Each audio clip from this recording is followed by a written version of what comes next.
Magandang hapon sa inyong lahat. Nandito ako sa inyong harapan para magpakitang turo sa ika-4 na baitang. Ako nga po si Carlil Boras at tatawagin niyo po akong Binibining Boras mamaya. Magandang hapon mga bata. Magandang hapon po, Binibining Boras. Magsitayo ang lahat para sa ating panalangin. Pangunahan mo, Janina. Sa ngalan ng Ama, ng Anak, ng Espiritu Santo. Amen. Ama namin, sumasalangit ka, sambahin ang ngalan mo, mapasa amin ang kaharian mo, sundin ang loob mo dito sa lupa para na sa langit. Bigyan mo kami ngayon ng aming pagkain sa araw-araw, at patawarin mo kami sa aming mga sala, para na mapatawad namin sa mga sala sa amin. At huwag mo kami ipahintulot sa tukso at ihadya mo kami sa lahat ng masama, sapagkat sa iyo ang kaharian, kapangyarihan at kaluwalhatian, ngayon at magpakailanman. Amen. Sa ngalan ng Anak, ng Espiritu Santo. Amen. Magandang hapon mga bata. Magandang hapon po, Binibining Boras. Bago kayo magsiupo, pakihanay ng mabuti ang mga inyong mga upuan at maaari. Salamat po, Binibining Boras. Ngayon, may mga alintungtungin tayo. Una ay makinig ng mabuti sa guro. Makinig kayo habang ako ay nagsasalita dito sa harap. Pangalawa, itaas ang kamay bago magsalita. Itaas ang kamay kapag sumagot at may mga katanungan. At pangatlo, igalang ang bawat isa. Hindi lang guro ang igagalang ninyo, pati na rin ang mga kaklase at nasa labas. Pang-apat, makipag-ugnayan sa guro. Naintindihan ba mga bata? Opo!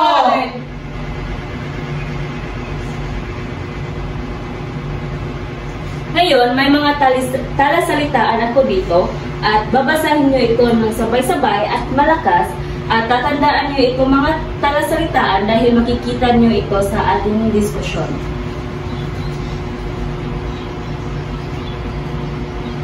Malawak.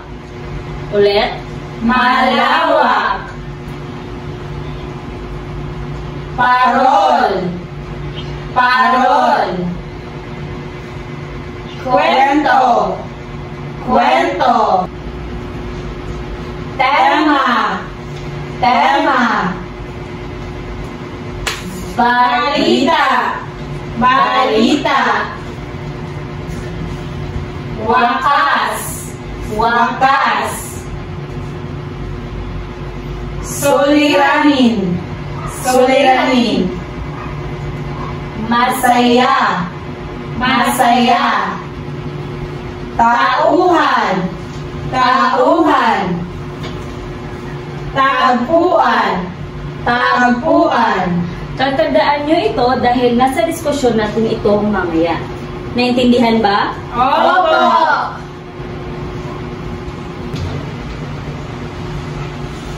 Ngayon, ano ang tinalakay noong nakaraang araw?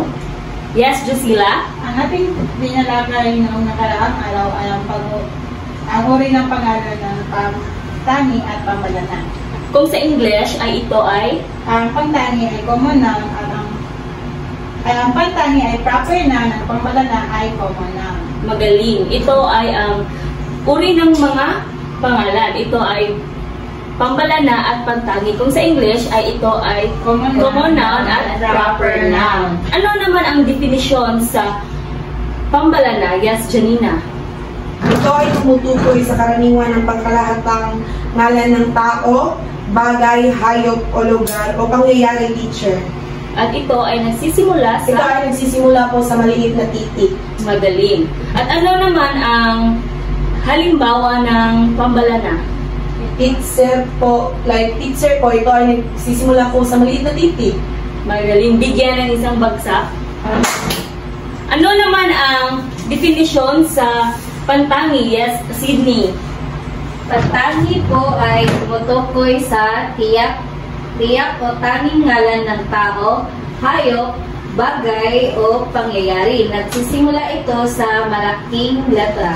Tama, ito ay nagsisimula sa malaking letra at ito ang tiyak ng ngalan ng mga tao, Halimbawa, si Gisela ito ay ang tiyak ng ngalan ng tao. Janina, Sydney. Yan ang mga tiyak ng ngalan ng pantangi. Naintindihan ba?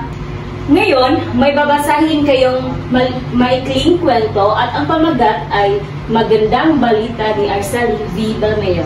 Basahin ng sabay-sabay, mga bata. Sa bayan ng San Fernando, Pampanga sa rehiyon 7, nagsimula ang paggawa ng maliganting parol. Linggo ng umaga, malamig ang panahon sa paggawa ng parol ni Ma'am Pedring habang kinakausap niya ang ilang tauhan dito. Magandang umaga sa inyo. Malapit na bang matapos ang order ng mga parol Ginang de la Cruz? Tanong ni Ma'am Pedring. Magyayari po ba kung matapos sa buwang ito? Wika ni Tomas. Mainam naman po at maraming umorder sa atin ngayon, lalo na pagpalapit ng Pasko.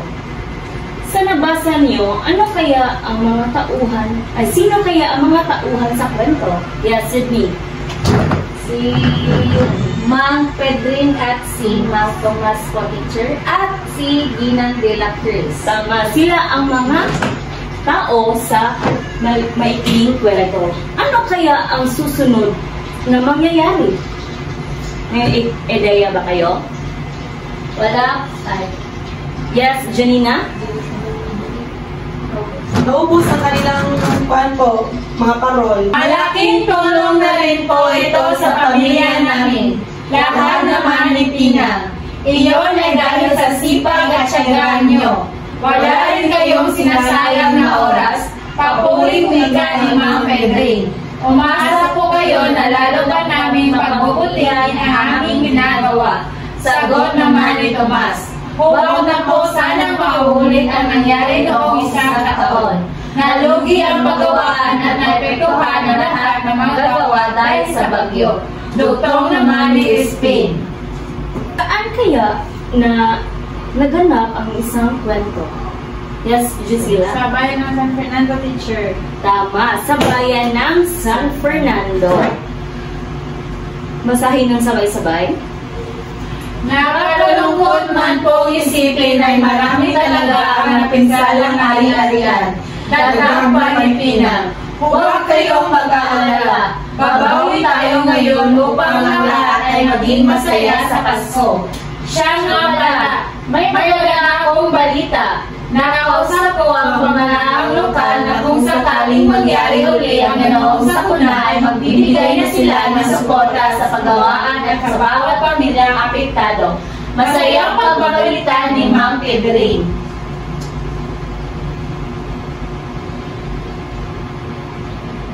Naku! Maraming salamat po sa magandang balita. Sabay-sabay na sagot ng mga gawa. Kami po ay babalik na sa trabaho. Maraming salamat po ulit sa magandang balita. Sabi muli ni Crispin. Maraming salamat po, Panginoon, at dinig mo ang aming kahilingan. Nasa loob ni Ma'am Pedring habang papalabas ng paggawaan.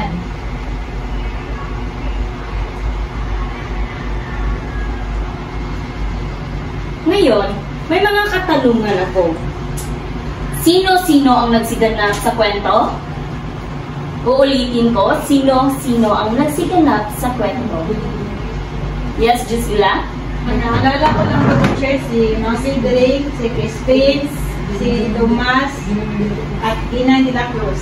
Tama, sina Ginang de la Cruz, Tomas, Ma'am Crispin, at Pedring. At saan naganap ang kwento? Yes, Janina. Sa bayan ng San Fernando po, teacher. Tama, sa bayan ng San Fernando. Ano ang hanap buhay ng mga tauhan sa kwento? Yes, Sydney. Tagapagawaan po ng parol. Tagagawa ng mga parol. Kailan nangyari ang bagyo? Yes, Gisela. Nung nakaraang taon, teacher. Noong Nakaraang taon. noong nakaraang taon. Bakit masaya ang mga tauhan sa kwento? Yes, Janina. Dahil naubos po ang kanilang binintang parol po. Tama, dahil naubos ang kanilang mga binibentang parol. Paano nakatulong ang magandang balita sa pangyayari? Uulitin ko, paano nakatulong ang magandang balita sa manggagawa? Yes, sila. Nakatulong ito dahil sa maraming nag-order na paggawa ng parol at naubos ito, kaya nakatulong ito kang mangitigay. Tama. Dahil maraming umu-order sa kanila ng parol at nakatanggap sila ng magandang balita. Ngayon, base sa binasa niyong kwento, ano kaya ang pinakitang magandang katangian ng mga tauhan? Yes, Janina. Pinapakita dito kung paano sila nagtulungan po. At bakit mahalaga sa ating mga tao maging tulungan at matyaga sa buhay? Para po masenso tayo. Para po umaasenso tayo. Ano kaya ang tatalakayin natin ngayon? Yes, Josila. Sa teacher, may kwento? Pwede.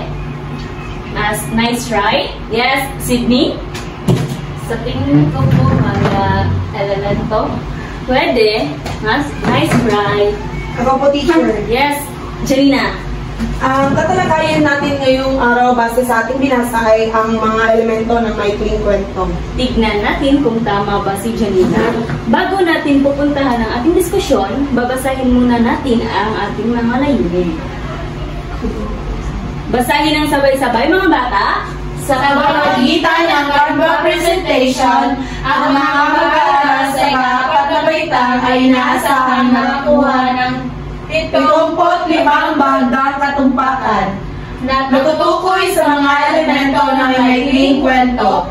Napapahalagahan ng mga mag-aaral na nakuha sa maikling kwento sa pamamagitan ng pagsalita at nakapag-ugnayan ng mga elemento ng maikling kwento.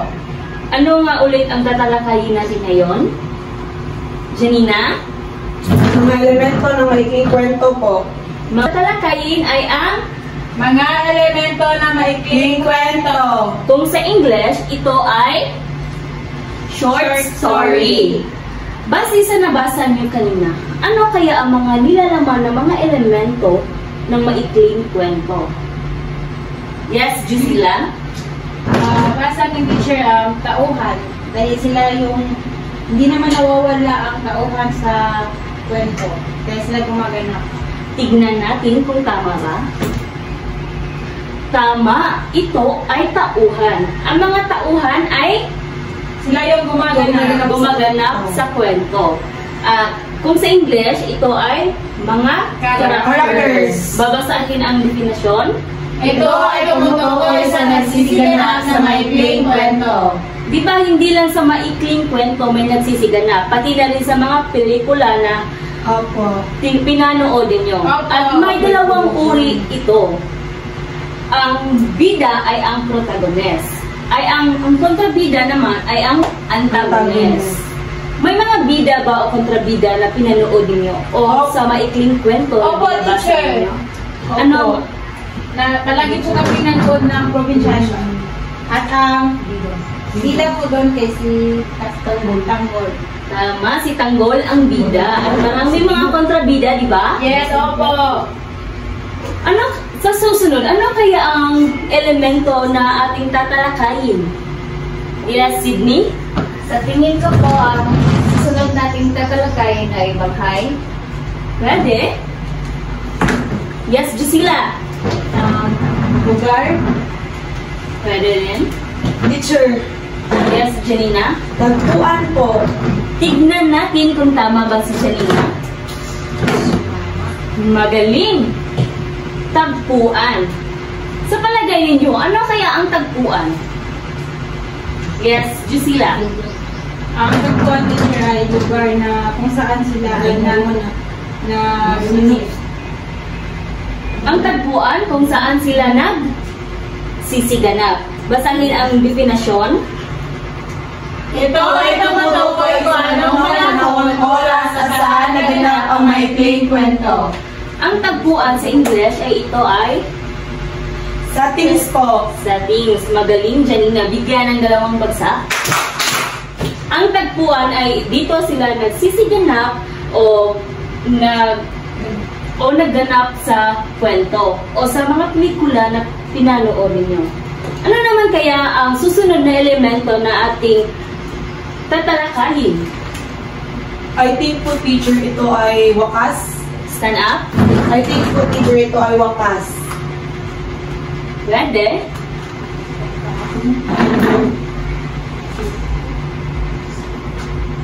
Another hand. Ibang kamay na naman.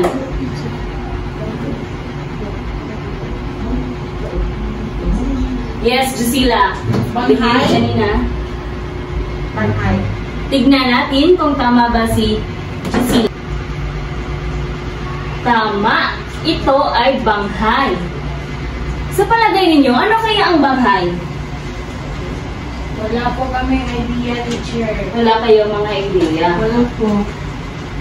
Ang banghay, ito ay ang pagkasunod-sunod na pangyayari. Babasahin ninyo ang definasyon. Ito ay tumutukoy sa pagkakasunod-sunod na mga pangyayari sa maikling kwento. Di ba hindi lang sa kwento o sa pelikula may mga pagkasunod-sunod na pangyayari sa buhay? Tama ba mga bata? Opo! Ano nga ulit ang mga tauhan? Sila yung gumaganap, teacher. Sila ang mga Gumaganap sa kwento. ang tagpuan naman. Kung saan naganap ang kwento. Ang banghay, Ito ay sunod-sunod na pangyayari sa mga pangyayari po. ano kaya ang susunod na elemento na tatalakayin natin ngayon? Yes, Sydney? Wakas po, teacher. Pwede. Ibang kamay na naman. Yes, Janina? Kaisipan po, teacher. Tignan natin kung tama ba si Janina. Tama. Ito ay ang kaisipan. Sa palagay ninyo, ano kaya ang kaisipan? Yes, Janina. Ito ang mga mensahe o aral na mapupulot natin sa kwento po, teacher. Ito ang mga mensahe na mapupulot natin sa kwento. Babasahin ng sabay-sabay ang narasyon. Ito ang mensahe o ang katilanang maiiwan sa isip ng mga mababasa. Yes, Priscilla. Teacher, may katanungan ba ako? Ang kaisipan ko ba ay sa English ay values na makuha natin sa kwento? Oo, tama. Babalikan natin ang binasa nyo kanina. Di ba may mga kaisipan na maiiwan sa isip ng mga mambabasa? Di ba nabasa nyo kanina? Opo! Ano ang nabasa nyo na maiiwan sa mga mambabasa? Yes, Janina. Ang pagtutulungan po at ang pagiging matiyaga. Ang pagtutulungan at ang magiging matiyaga. Tama. Ano naman kaya ang susunod na elemento na ating tatalakayin? Yes, Sydney? Wakas po, teacher. Wakas. Tignan natin kung tama ba si Sydney. Tama. Ito ay ang wakas. Sa palagay ninyo, ano kaya ang wakas? Yes, Janina? Ito ang katapusan po ng kwento. Tignan natin. Babasahin ng sabay-sabay. Ito ay tumutukoy kung paano nagwakas o natapos ang maikling kwento. Tama si Janina. Ito ay tumutukoy kung paano nagwakas o natapos ang maikling kwento o mga pelikula na pinanood ninyo. May mga pagwawakas ba ang nabasa ninyo o nakikita ninyo sa pelikula? Opo, teacher. Yes, Priscilla? Pero sa provincial teacher, walang katapusan ng teleserye nila. Bakit kaya walang katapusan ang teleserye nila? Dahil siguro si Tanggol gusto pa niya mag-abuel. Baka gusto niya pang mabuhay. Ang wakas, ito ay nagwawakas sa mga pelikula o nagtapos ito sa mga nababasa niyo mga maikling kwento. Ano nga ulit ang mga elemento ng maikling kwento? Tauhan. Tumayo. Mga teacher, tauhan. Pangalawa, tumayo. Tagpuan po. Pangatlo, yes, Sydney, Kailan. At ang pang-apat, Panghay, teacher. at ang panglima ay ang Wakas po, teacher. yan ang mga elemento ng maikling kwento. Tatandaan niyo yan at dahil nasa ating aktibidad yan. At ano naman kaya ang mga na pupulot ninyo sa ating diskusyon ngayon? Ano kaya mga nagpupulot niyong aral? Yes. Para sa akin, teacher, ang natutunan ko ay dapat nating malaman kung ano ang mga elemento sa maikling kwento. Dahil kung merong isang wala sa kwento ng elemento, ay hindi tayo makapagbubuo ng maikling kwento. Tama. Bigyan ng 5 bagsak si Gisela. Ngayon, may mga isa akong katanungan. Bakit mahalaga ang bawat bahagi ng kwento sa pagbuo ng mensahe at ano ang epekto nito sa mga mambabasa? Yes, Gisela? Kaya nga sabi ko kanina, teacher, hindi tayo makapagbubuo ng beautiful, magandang kwento kung merong isang hindi na napasok sa aming kwento. Tama. Bigyan ulit ng 2 bagsak. Ngayon, meron tayong gagawin na aktibidad. Basahin ang panuto, sabay-sabay. Basahin ang maikling kwento ang iugnayang sagot sa hanay B sa mga salitang nasa hanay A.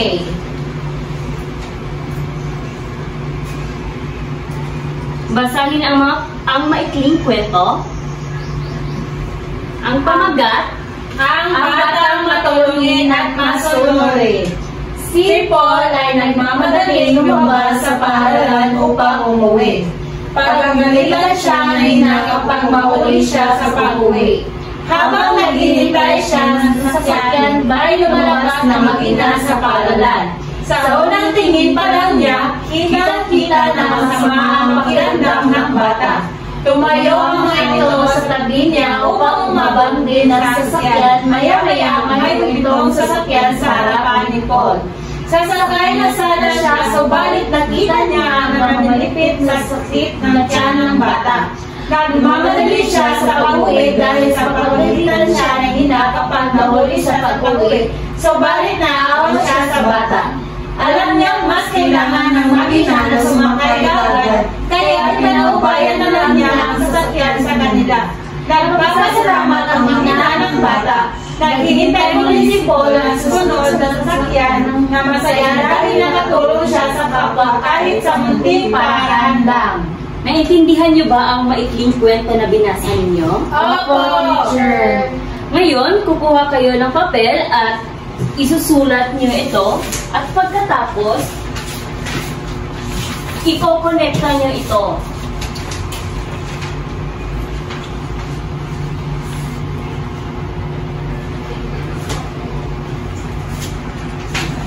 Bibigyan ko lang kayo ng 5 minuto sa pagsasagot ng aktibidad. Teacher, copy and answer po ba ito? Opo. Okay po, teacher.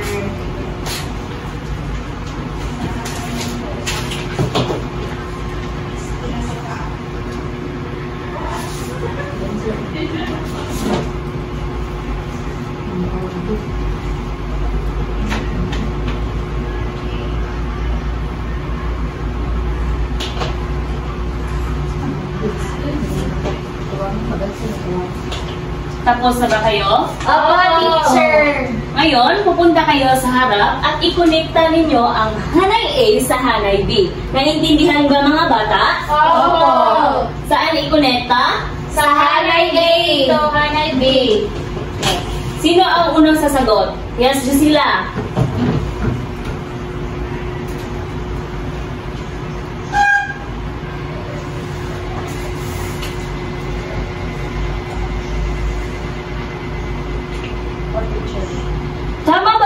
sagot ni Jusila? Opo.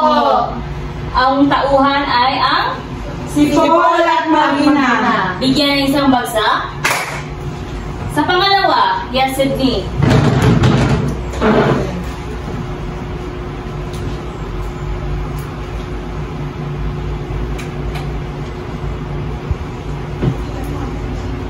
Tama ba ang sagot ni Sydney? Opo! Ang tagpuan ay ang Paaralan. Sino naman ang sasagot sa pangatlo? Yes, Janina.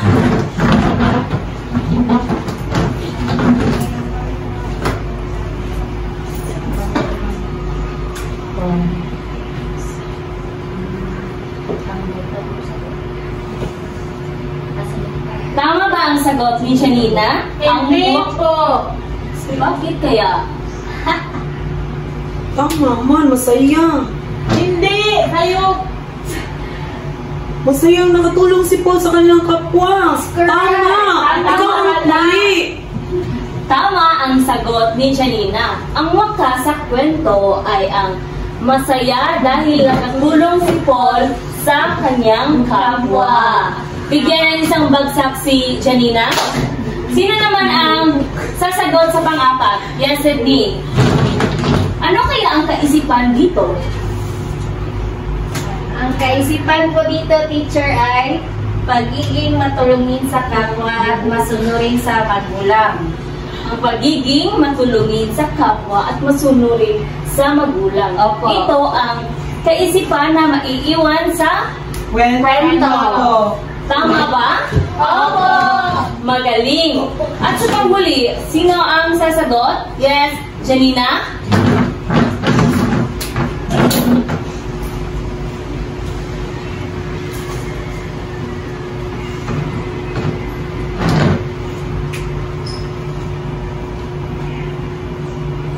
Tama ba ang sagot ni Janina? Oo. Ay ang banghay, ito ay ang pagkasunod-sunod Sunod-sunod sa kwento ko. Nangyayari. Ito ang pagkasunod-sunod na pangyayari sa kwento. Tama. Bigyan ng 5 bagsak ang inyong mga sarili. Babalikan natin. Ang tauhan sa kwento na nabasa niyo ay si Paul at ang Magna. Ano naman ang tagpuan sa kwento? Paaralan. Paaralan. Base sa nabasa ninyo, ang tagpuan sa maikling kwento ay ang paaralan. At ang wakas naman ay ang masaya nakatulong si Paul sa kanyang kapwa. Yan ang wakas na nabasa ninyo sa maikling kwento. At sa pang-apat ay ang kaisipan. Ang kaisipan ito ay maiiwan sa isip ng mga mambabasa. Tama. Ang banghay, ito ay ang pagkasunod-sunod na pangyayari.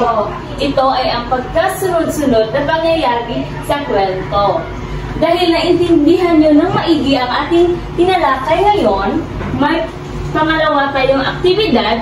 At ngayon, may ibibigay ako sa inyo ng answer sheet at sasagutan nyo ito sa 5 minuto. At pagkatapos ay Teacher, can I go to the floor? yes.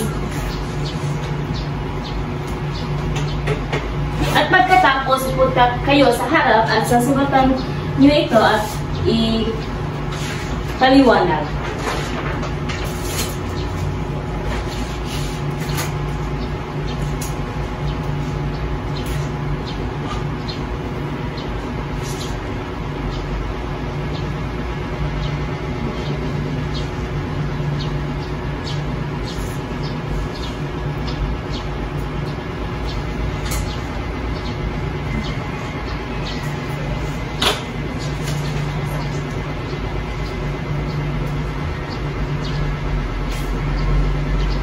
Kayo? Opo, teacher. Ngayon, pupunta kayo sa inyong katabi at pupunta kayo dito sa harap at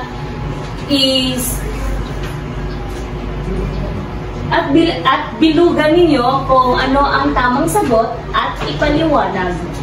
Basahin ng sabay-sabay ang panuto. Piliin ang binabangkot na sagot sa bawat item at bilugan ng titik ng tamang sagot. Sino ang sasagot sa una? Yes. Janina?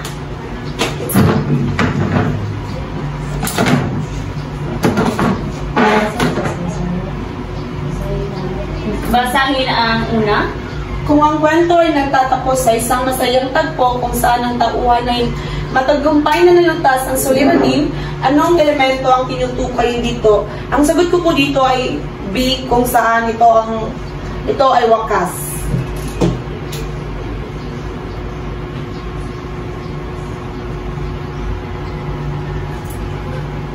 Tama ba ang sagot ni Janina? Opo! Bigyan ng 3 palakpak. At maaari ka nang umupo. Sino ang sasagot sa pangalawa? Yes, Sydney?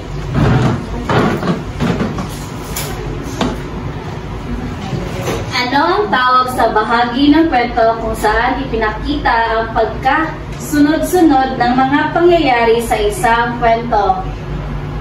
Di po, teacher, banghay. I know. Tama ba ang sagot ni Sydney? Opo! Bakit kaya banghay? Ito ay ang Pagkakasunod-sunod ng mga pangyayari sa maikling kwento. tama. Bigyan ng 3 bagsak sa Sydney. Sa pangatlo, sino ang sasagot? Yes, Lucila. Sa isang kwento, isang batang babae ang naghahanap ng kanyang nawawalang aso sa buong barangay.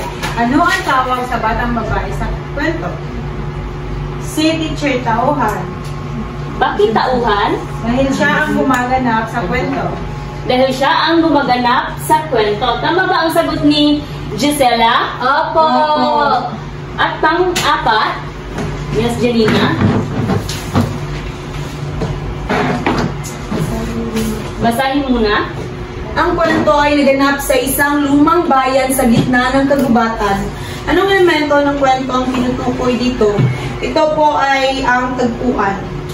Ito ay ang Tagpuan po, teacher. bakit kaya tagpuan? Na dito iginanap ang kwento at naganap dito ang kwento sa kagubatan po. Tama. Sa kagubatan naganap ang kwento. Kwento. At sa panghuli, sino ang sasagot? Yes, Sydney. Alin sa mga sumusunod ang tumutukoy sa mensahe o tama ng kwento na nais iparating sa mambabasa? B po, teacher, kaisipan. Ito ay kaisipan. Kaisipan na isiparating sa mga mambabasa. Uulitin natin. Basahin na sabay-sabay. Kung ang kwento ay natapos sa isang masayang tagpo kung saan ang tauhan ay matagumpay na nalutas ang suliranin, anong elemento ang tinutukoy dito? Tama ba? Wakas? Opo, teacher. Dahil ito ay ang matagumpay na nalutas ang mga suliranin. Tama. Pangalawa.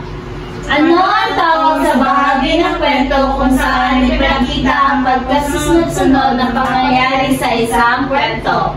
Tama ba ang kanyang sagot ay banghay? Opo!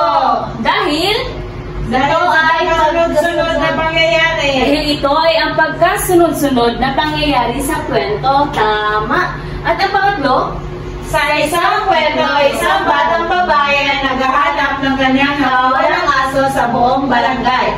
Ano ang tawag sa batang babae sa kwento? tama ba ang kanyang sagot ay ito ay tauhan? Opo!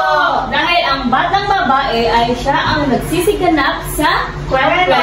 Tama. At ang pang-apat naman, Ang kwento ay naganap sa isang lumang bayan sa gitna ng kagubatan. Anong elemento ng kwento ang tinutukoy dito?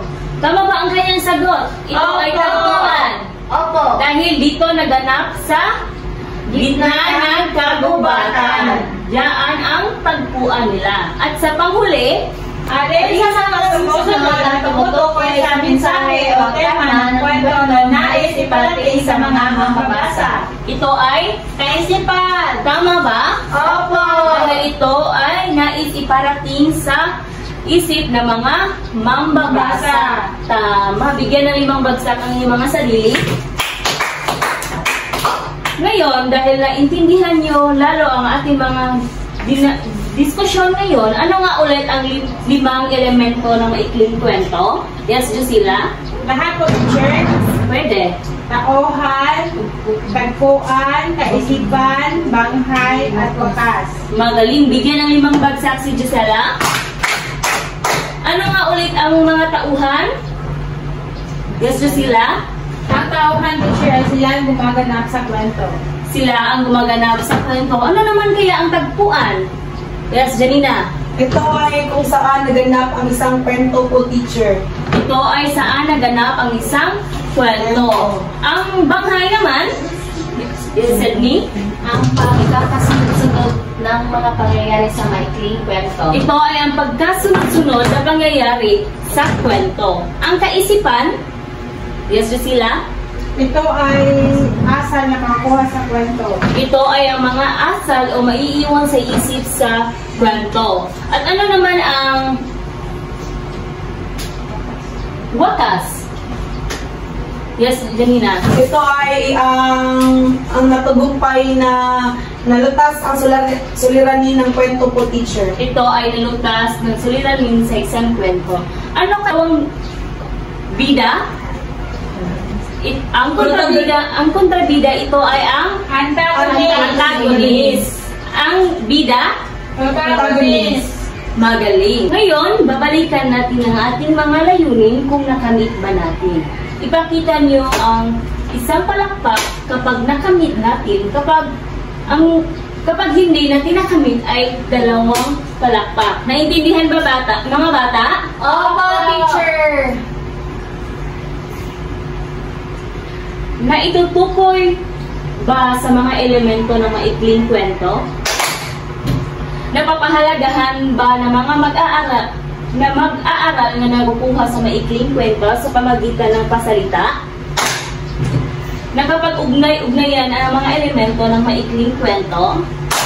Dahil nakamit natin ang ating mga diskusyon ngayon, at kunin ninyo ang mga kwaderno at isulat at i-paste ito sa inyong kwaderno.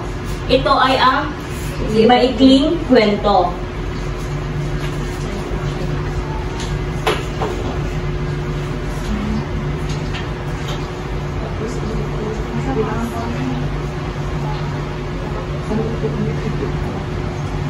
Basahin ang panuto sa takdang aralin. Hilingin ang pinakaakop na sagot sa bawat item at binugan ng titik sa tamang sagot. Naintindihan ba? Opo! Isulat ninyo ang takdang aralin at ang maikling kwento ay ipasta ninyo sa inyong kwaderno.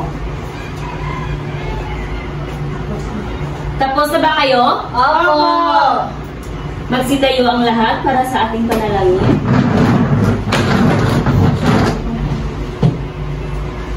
Pangunahan mo, Sydney. Sa ngalan ng Ama, ng Anak, ng Espiritu Santo. Amen. Angel of God, my guardian dear, to homeless love, continuously near. Ever this day, be at my side, to light and guard, to roll and guide. Amen. In the Father, of the Son, of the Holy Spirit. Amen. Alam at maraming salamat po, mga bata. Maraming salamat po, Binibini